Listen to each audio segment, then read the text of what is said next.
उत्तर प्रदेश में संगठनात्मक फेरबदल को लेकर हलचल तेज है, लेकिन इसे सिर्फ एक रूटीन बदलाव मानना राजनीतिक तौर पर बड़ी भूल होगी।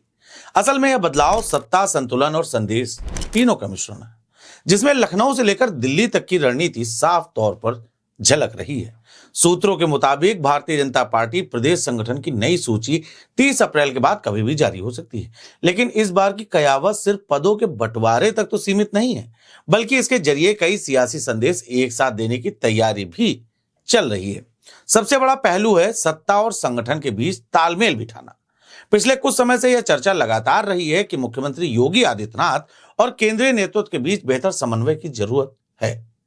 अब जो नई टीम तैयार की जा रही है उसमें ऐसे चेहरों को तरजीह दी जा सकती है जो डबल इंजन की लाइन पर बिना टकराव के काम कर सके, यानी संगठन और सरकार के बीच किसी भी तरह की दूरी की गुंजाइश कम की जा रही है। दूसरा बड़ा फैक्टर है जातीय समीकरण। उत्तर प्रदेश की राजनीति में यह हमेशा निर्णायक रहा है और इस बार भी पार्टी इसे नजरअंदाज करने के मूड में तो कतई नहीं है। चर्चा है कि ब्राह्मण वर्ग को साधने के लिए संगठन में उनकी भागीदारी बढ़ाई जा सकती है। पिछले चुनाव के बाद जिस तरह से ब्राह्मण नाराजगी की बातें उठी, उसे देखते हुए पार्टी अब संतुलन सुधार की रणनीति पर काम कर रही है। राजनीतिक पंडितों का दावा है कि इससे बीजेपी फायदा उठा सकती है। सिर्फ ब्राह्मण ही नहीं बल्कि ओबीसी, दलित और क्षेत्रीय संतुलन को भी साधने की कोशिश की जा रही है, ताकि कोई भी वर्ग खुद को उपेक्षित महसूस न करे। यही वजह है कि क्षेत्रीय अध्यक्षों को लेकर प्रदेश कमेटी तक बड़े पैमाने पर बदलाव की चर्चा है। महिला प्रतिनिधित्व को लेकर भी इस बार पार्टी ज्यादा आक्रामक दिखना चाहती है। महिला नेताओं को प्रदेश महामंत्री और उपाध्यक्ष जैसे अहम पद देकर भाजपा यह संदेश देना चाहती है कि नारी सशक्तिकरण सिर्फ नारा नहीं बल्कि संगठनात्मक प्राथमिकता है।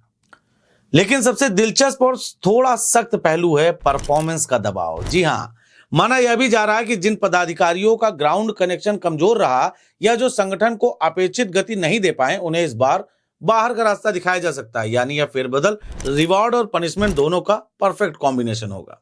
राजनीतिक तौर पर देखें तो यह बदलाव विपक्ष को भी सीधा संदेश है कि भाजपा 2027 की लड़ाई के लिए अभी से मोर्चा कस रही है।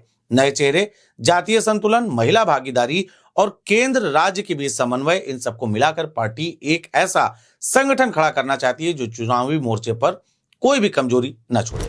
कुल मिलाकर यह सिर्फ सूची जारी होने का इंतजार नहीं बल्कि यह देखने की बात होगी कि इस नई टीम के जरिए भाजपा उत्तर प्रदेश की जटिल राजनीति में कितना मजबूत और संतुलित संदेश दे पाती है, और क्या यह बदलाव वास्तव में जमीन पर असर भी दिखा पाता है या सिर्फ कागजों तक सीमित रह जाता है।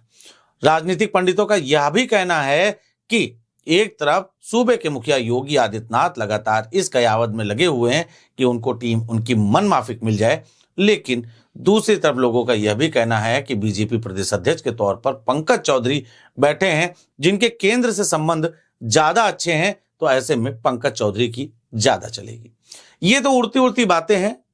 वास्तव में संगठन क्या फैसला लेता है यह तो समय बताएगा, लेकिन बीजेपी के लिए संगठनात्मक बदलाव अब कहीं ना कहीं एक बड़ी चुनौती बनता जा रहा है।